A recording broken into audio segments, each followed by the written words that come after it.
আসসালামু আলাইকুম প্রিয় ভিউয়ার্স, আশা করি আপনারা সবাই ভালো আছেন।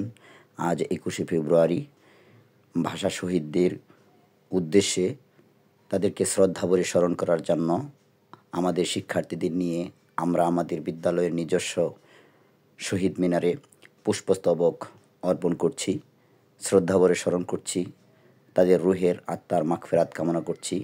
তারা জীবন দিয়ে আমাদের এই মায়ের ভাষাকে রক্ষা করেছেন, আমরা যেন তার সমুন্নত রাখতে পারি এবং বাংলা ভাষার ব্যবহারকে সব জায়গায় আমরা ছড়িয়ে ছিটিয়ে দিতে পারি, সেই আশাবাদ ব্যক্ত করছি। আমরা আব্দুল গাফফার চৌধুরীর বিখ্যাত ভাষার গান, সেটা গাইতে গাইতে আমরা মাঠ প্রদক্ষিণ করে আমরা শহীদ মিনারের দিকে যাচ্ছি। আমরা ফুল দিয়ে তাদেরকে শ্রদ্ধা করে স্মরণ করব। শুধু ফুল দিয়ে নেই, আমরা যদি আমাদের ভাষাকে রক্ষা করতে পারি, সমুন্নত রাখতে পারি, তাহলে অবশ্যই তাদের সেই যথাযোগ্য মর্যাদাটুকু হবে। আজ বিভিন্ন ভাষা, বিশেষ করে ইংরেজি ভাষা আমাদের মাতৃভাষাকে প্রায় কেড়ে নিচ্ছে।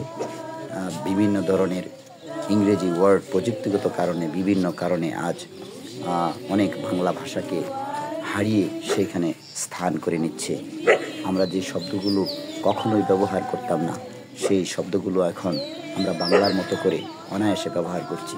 সবচেয়ে আশ্চর্যের বিষয় হচ্ছে, যারা শিক্ষিত না তারাও সেই ইংরেজি ভাষাগুলো প্রযুক্তিগত কারণে আজকে ব্যবহার করছে। যেমন মোবাইলের কারণে তারা বলছে কল দাও, এই ফোনটা দাও, এই ডিলিট করো।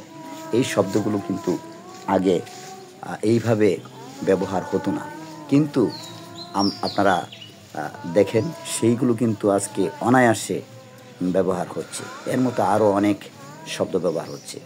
আমরা যদি এই সমস্ত শব্দগুলোকে আমরা যারা গুটি কতক মানুষ যারা আমার নিজেরকে শিক্ষিত বলে দাবি করি, অন্তত তাদের এইগুলো পরিহার করে সেইখানে উপযুক্ত বাংলা শব্দ বাছাই করে আমাদের বলা উচিত। আমাদের ভাষাকে এভাবে আমরা ধরে রাখব, ভাষাকে ছড়িয়ে দেব আমরা বিভিন্ন জায়গায় বাংলা ভাষাকে।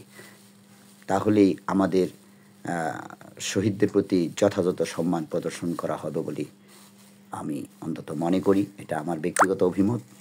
যদি আপনাদের সাথে আমার মতের অমিল হয়ে থাকে, অবশ্যই ক্ষমা সুন্দর দৃষ্টি দেখবেন। আমাদের মেয়েরা ফুল দিয়ে শ্রদ্ধা জানাচ্ছে। শহীদদের স্মৃতির উদ্দেশ্যে 1 মিনিট নীরবতা পালন করা হচ্ছে। অনুষ্ঠানটি পরিচালনা করছেন জনাব সাখাওয়াত হোসেন স্যার, ভারপ্রাপ্ত সহকারী প্রধান শিক্ষক, অত্র বিদ্যালয়।